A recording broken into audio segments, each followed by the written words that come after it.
Whether or not he will invade another country is, again, something that is uncertain. This is all developing.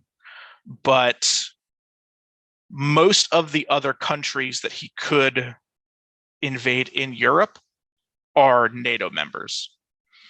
And attacking a NATO member, so the Baltic states, Latvia, Lithuania, Estonia, Poland, Romania, Hungary, Turkey, those kinds of places. If one of those countries gets attacked by Russia, all of Europe and North America goes to war with Russia in response.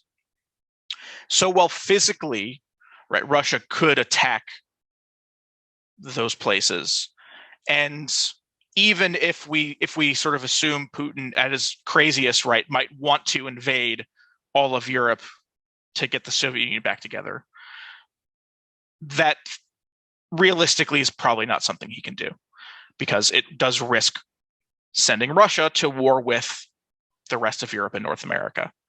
And while Russia is probably more militarily capable than Ukraine, that is not true for Western Europe, and is definitely not true when you combine Western Europe with the United States and Canada. Add to that us, the United States, the UK, and France all have nuclear weapons. Any kind of war that we start to lose against Russia quickly goes nuclear. And if Putin is dead, he can't enjoy reconquering the USSR. So I don't think NATO countries have anything to worry about. There are former Soviet states that are not part of NATO. Finland, for example, is the big one on everybody's minds because they're in Western Europe and not NATO. But they're also currently considering joining NATO and trying to do so relatively quickly, because part of, in that document I sent you all about Putin's speech, he talks about Ukraine being sort of an accidental country. The Soviets made it independent, and then it got to stay that way, even though it really belongs as part of Russia. That's the same argument that he's made about the Finns and about countries like Kazakhstan and other places that used to be part of the Russian Empire.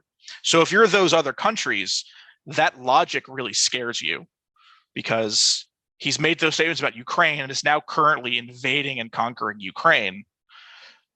Finland being on its own starts to be riskier and riskier. So you might actually see less of a chance of further conflict as lots of European countries that aren't part of NATO decide that being alone against Russia is a bad idea.